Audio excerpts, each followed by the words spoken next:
Olá, seriadores, tudo bom com vocês? Bem-vindos de volta para mais um vídeo. Eu sou a Jussara, esse é o canal Vida de Seriatriz. E eu demorei, mas eu cheguei pra gente conversar sobre a primeira parte do filme Amanhecer. Se você é novo por aqui, seja muito bem-vindo. Se você tá assistindo esse vídeo é porque muito provavelmente você gosta de Crepúsculo, ou pelo menos gosta de ouvir a opinião das pessoas a respeito de Crepúsculo. E eu quero dizer pra você que eu tenho uma playlist todinha te esperando. Esse ano eu reli todos os livros, eu fiz vlog de leitura de Sol da Meia-Noite. Eu já assisti todos os filmes e dei minha opinião sobre todos eles até aqui. E agora chegou a vez de Amanhecer parte 1, porque sim, teremos um vídeo para parte 2, mas eu ainda não assisti a parte 2 porque eu não queria que a parte 2 influenciasse a minha opinião sobre a parte 1. Porque eu vou explicar para vocês o rolê, meus anjinhos. Eu parei de assistir Crepúsculo, os filmes, em Amanhecer parte 1. Eu não lembrava quase nada do que acontece nesse filme, porque eu lembro que eu fiquei nervosa, eu fiquei chateada.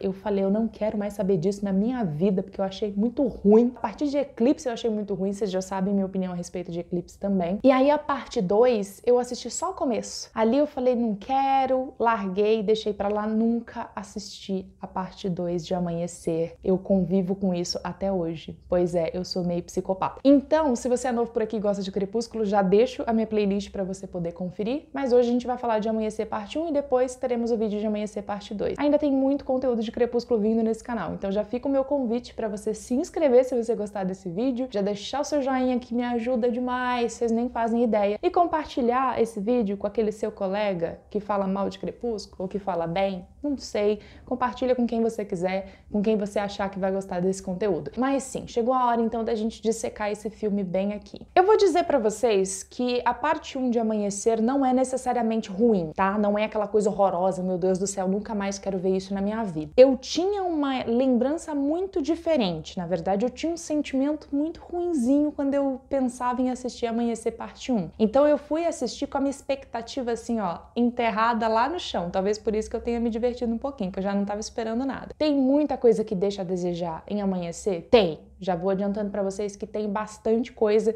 repete o mesmo feito que a gente tem lá em Crepúsculo e em Eclipse. Porém, eu acredito que dá para você se divertir assistindo. Eu tive menos ranço de Amanhecer parte 1 do que eu tive de Eclipse. Eclipse foi difícil para eu assistir. Foi difícil porque eu fiquei o tempo todo incomodada com várias coisas que estavam acontecendo. Eu acho que eu passo isso direitinho para vocês no meu vídeo a respeito do filme. Então esse é um filme que dá para você se divertir. Só que eu acho que o filme, o primeiro defeito que eu posso dizer que eu encontrei nele, não sou ninguém na fila do pão para encontrar defeito em coisa, mas a gente tem que dar a opinião da gente porque é para isso que esse canal serve. O primeiro defeito que eu encontrei em Amanhecer parte 1 é que eu sinto que ele quer ser um filme engraçado e ao mesmo tempo creepy. Sabe, aquele momento de horror, o momento do choque, o momento de isso é um filme adulto, tá? Temos momentos de tensão. E eu acho que não existe um equilíbrio legal entre essas duas coisas. No momento a gente tá rachando o bico de dar risada com a lua de mel dos dois, que é a patifaria, e no momento seguinte a gente tá horrorizado em choque com uma cena de parto sangrenta ao extremo, que faz muito filme de horror ficar no chinelo.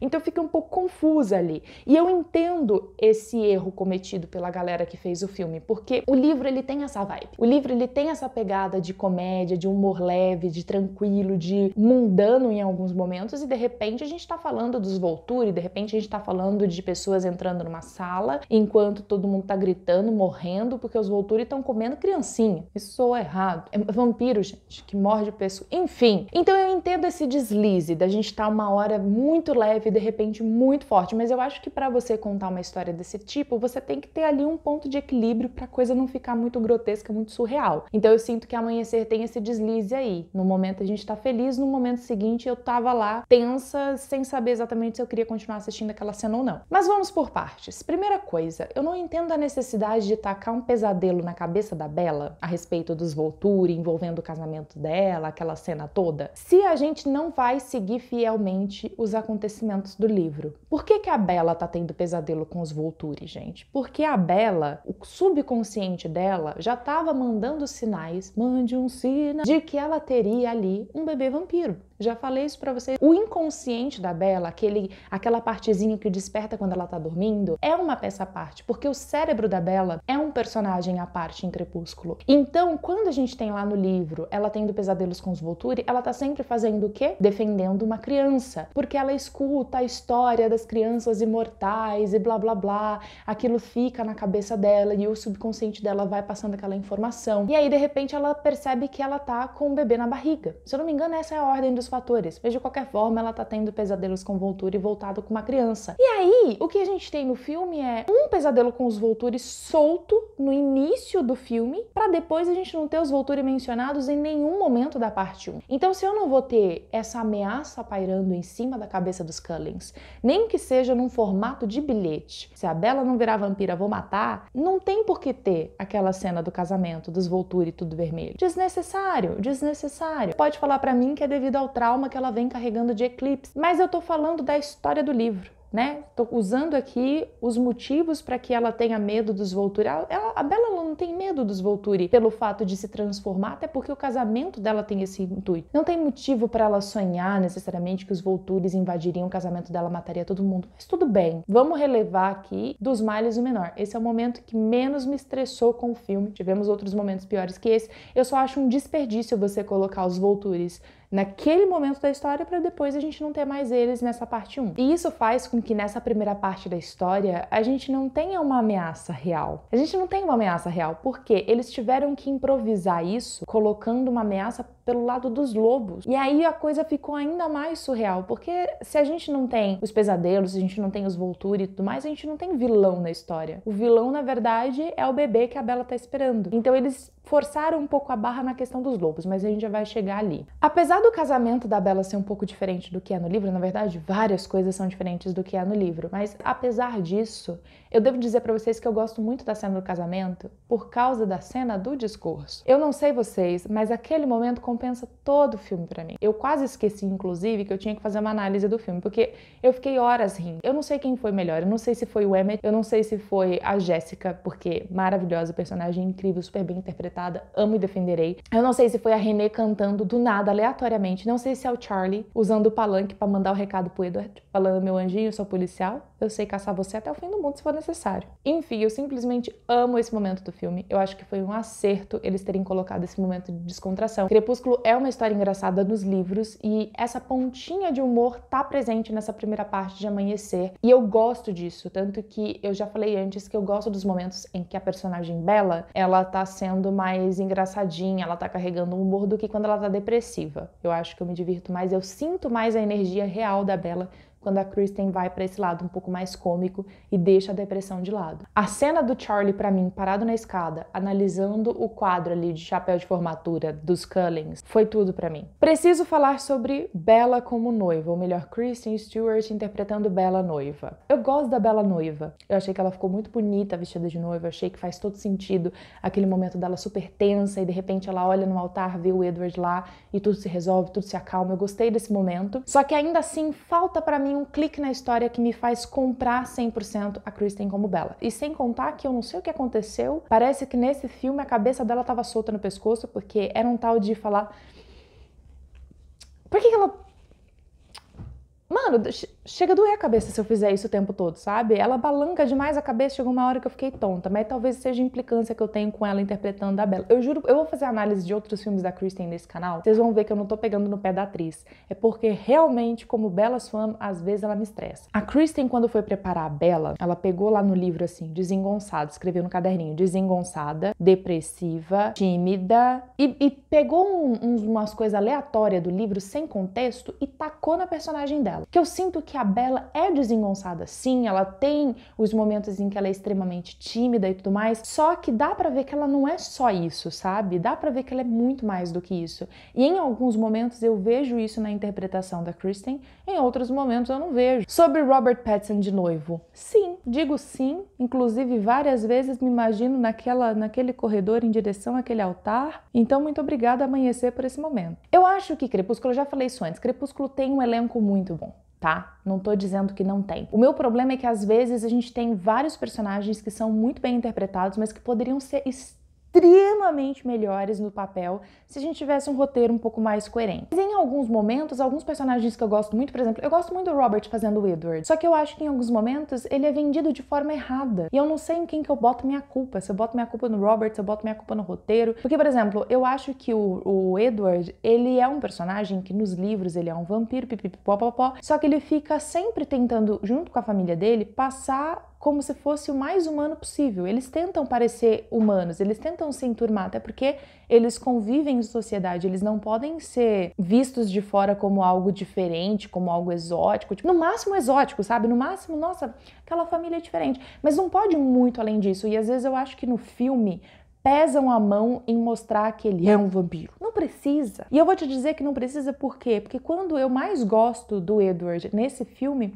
é quando os dois estão em lua de mel. Que a gente tem vários momentos em que ele tá sendo apenas humano. Quando ele tá ao lado da Bella, não tem aquele peso, aquela carga de ser um vampiro. Ele está sendo apenas humano e ali eu me conecto 100% com o casal. Quando a Bella tá vestida ali na sua camisolinha preta, que ela chega na porta e ele dá a risada e vira de barriga pra baixo na cama, eu falo, safado, você não tá se aguentando, que você queria catar ela pelo pescoço e jogar na cama, entendeu? Mas você não vai fazer isso, que você tem medo de quebrar ela literalmente. Ali naquele momento eu sinto que eu tô vendo o Edward do livro, porque o Edward do livro, ele tem os seus momentos de tranquilidade, e até agora no filme, tudo que a gente vê do Edward é depressão, depressão, nervoso, depressão, medo, depressão, blá, blá, blá, blá. Sabe? Sinto que falta essa leveza, essa coisa de eu preciso me misturar, eu sou um ser humano, um pouco diferente. Apenas. Eu sei que é impossível parecer humano com aquela cutis perfeita. Porém, gente, já tinha make naquela época, então a justificativa pode estar aí também. E nem preciso dizer pra vocês que se você falar assim pra mim, Jussara, me deu um motivo para amar Amanhecer, parte 1, eu digo pra você, sem dó nem piedade, Robert Pattinson falando português. Eu já imaginei o sim no meu altar saindo daquela boquinha. Sim. Eu sinto que em Amanhecer a gente vê duas vertentes da Kristen como atriz. E eu gosto bastante disso. Tem momentos em que eu vejo a Kristen atuando, tem momentos que eu vejo a personagem. No casamento dela dá pra ver muito isso. Tem momentos que eu vejo super a Kristen e tem momentos que eu acredito que é a Bella personagem que tá ali. Principalmente quando a gente tem uma interação entre ela e o Billy Burke. Eu acho que o Billy Burke é um ator muito maravilhoso que acrescentou demais pra Crepúsculo. Tipo, ter ele como Charlie pra mim fez toda a diferença, porque ele é um personagem que eu amo demais e eu acho que ele traz toda a essência real do personagem pra dentro do filme. E principalmente quando a gente tem o momento da Bella grávida, porque eu acho que passa de uma forma mais rápida no filme, não a cena do parto. A cena do parto foi longa ao extremo, menino, que agonia. Eu tenho agonia de gente grávida, gente, não sei se eu já falei isso pra vocês aqui, mas eu não gosto, eu não consigo lidar muito bem com a informação da barriga da pessoa. Eu não sou a pessoa que vê uma barriga de grávida e chega lá e fala, ai, que bonitinho, eu vou ter um pouquinho de nervoso. E aí ver aquela barriga de grávida da Kristen, pra mim, é um sofrimento, é uma tortura. Então me fez olhar muito pra atuação da Kristen pra eu tentar ignorar todo o resto que estava acontecendo ali. E eu achei que ela foi bem, eu achei que ela mandou bem dentro do que tinha que ser feito. Gostei muito da caracterização dela, não lembrava o quão grotesca ela ficava, o quão magra, o quão dolorida ela ficava. Teve um momento que eu achei muito Disney, muito filme live action da Disney, que de repente, né, a gente tem ali os lobos criando vida, que é na reunião em que o Jacob fala pro Sam que não vai catar uns mariscos, porque agora eu vou ser o meu próprio alfa, e ele pica a mula dele. Eu acho que foi a forma que eles colocaram as vozes dos atores, sabe? Ficou muito cartunesco, não sei explicar pra vocês, então eu não comprei muito. Mas ao mesmo tempo eu gostei. Eu achei que ficou crível, no ponto de eu acredito que esses lobos tiveram essa treta, eu simplesmente, no meu auge dos 30 aninhos de idade, não consigo levar muito a sério. Eu dou um pouquinho de risada ali naquele momento, realmente. E eu devo confessar pra vocês que, mais uma vez, eu choro muito pelo Seth não ter tido seu espaço como ele merecia ter tido. Mas também eu já esperava que isso fosse acontecer, uma vez que lá em Eclipse toda a história, todo o arco do Seth é massacrado no filme. Eles pegam toda a história do Seth e falam, ah, pra quê? E joga fora. Não sei por que eles fazem isso, se eles têm um ator excelente pra interpretar o Seth. Porque o Bobo, ele faz um bom trabalho com o personagem, ele traz essa coisa do infantil e essa coisa do responsável / irresponsável. Eu queria muito que eles tivessem feito uma conexão entre ele e o Edward acontecendo, porque eu acho que seria, assim, salvação de Crepúsculo se a gente tivesse esse momento na história, sabe? Isso me leva a falar também da Leia. A Leia é uma personagem que ela tem uma carga emocional muito grande, ela sofre muito por ter perdido o homem que amava porque ele teve imprinting com alguém da família dela, ela sofre muito por ser a primeira garota, a única garota que ela conhece, lobisomem, metamorfo, né, porque não é necessariamente lobisomem, mas enfim, ela sabe que a chance dela conhecer alguém através do imprinting é muito pequena, ela sabe que a chance dela engravidar um dia é muito pequena, então quando ela se junta com Jacob, ela não tá tristinha, ela tá full pistola. E o que a gente vê no filme é que a personagem foi interpretada como se ela tivesse, poxa vida, me deixa eu ficar aqui. Quando na verdade ela já vem com 2 pés no peito. Ela fala, meu anjo, eu vou ficar aqui, ponto. Que eu não vou conviver tendo que ouvir a mente do Sam. Eu quero ficar aqui com você. E se não for com você, vai ter que ser com você, porque eu não vou te dar escolha também. Entendeu? Eu senti que faltou tiro, porrada e bomba, que essa personagem, o gostoso dela é isso. Ela é uma personagem complexa. E a interpretação dela trouxe muito esse ar de... não, né? De novo, não posso reclamar da cena do parto da Bella. Eu achei que foi grotesco ao extremo. Tem que ser. Eu não vou dizer pra vocês que não tem que ser. Porque a gente tá falando de uma história de vampiro. Caramba, ela tá parindo um bebê vampiro, sabe? E da forma mais dolorida possível, porque nada funciona no corpo dela, enfim. Todas as mulheres que tiveram bebês desse tipo morreram. Não é pra ser uma cena levinha. Só que eu sinto que, de novo, o filme ele faz essa transição da leveza, da piadinha, para um momento horroroso, que aquela cena é horrorosa, muito rápido. Então você fica com o estômago meio embrulhado, você fica meio, o que eu tô vendo aqui, velho? De repente, sabe, sangue. E me incomoda demais que a Bella vai pegar o copo, tem 3 vampiros na sala e eles levam uma eternidade para segurar antes que ela bata o joelho no chão. E aí, assim, eu acho que o auge para mim que faz eu falar não, não e não é quando eles decidem fazer dos lobos os vilões da história e fazer eles, né, enfrentando os Cullens, e a gente tem aquela cena de fight. Eu entendo que no livro a gente não tem muito fight acontecendo e talvez para uma adaptação cinematográfica isso precise vir pra tela até para manter quem tá assistindo interessado. E eu não ligaria da gente ter essa cena da luta se a gente tivesse os poderes dos Cullens preservados. Eu não entendo por que cargas d'água a gente tem um vampiro Clementes, uma vampira que vê o futuro, um vampiro que controla emoções, um vampiro super forte, e a gente não usa nada disso nos filmes. Nunca usamos, nunca usaremos, aparentemente. Porque, de novo, a gente teve os Cullens levando um cacete, quando, na verdade, seria muito mais difícil bater nessa família, viado. Na verdade, o Edward e a Alice, eles dariam um trabalho do cão para serem pegos por esses lobos. Então, quando você me vem com todos os Cullens lutando e não mandando bem na luta, eu falo, isso não é crível, você não está contando essa história direito. Aí eu fico revoltada. Então, de novo, se você quer botar os Cullens lutando com os lobos, pode botar à vontade. Só me faça uma luta coerente, que eu tô cansada de ver o Edward lutando como se ele não tivesse poder nenhum desde quando essa história começou a ter luta.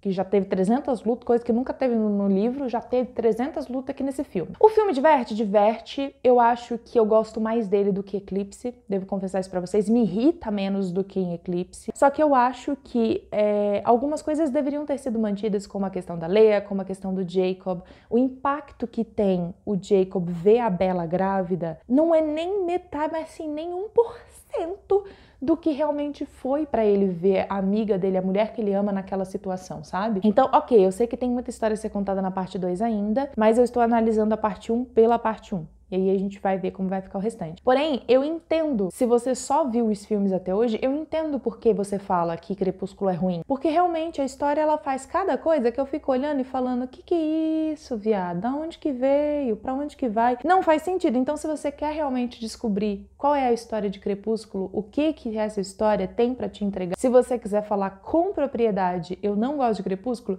leia os livros, mas se você não quiser ler os livros antes sem saber mais ou menos do que se trata, o que tem de diferente, a minha playlist tá aqui te contando tudinho a respeito dos livros. Agora eu vou pra parte 2, a gente se vê no próximo vídeo a respeito da parte 2, ou antes disso, se você decidir ficar aqui pelo canal me acompanhando em todos os vídeos que eu faço, eu vou ficar muito grata. E eu espero que você tenha gostado desse vídeo. Se você gostou, aproveita pra deixar o seu joinha nele e se inscrever no canal. A gente se vê no próximo vídeo e tchau!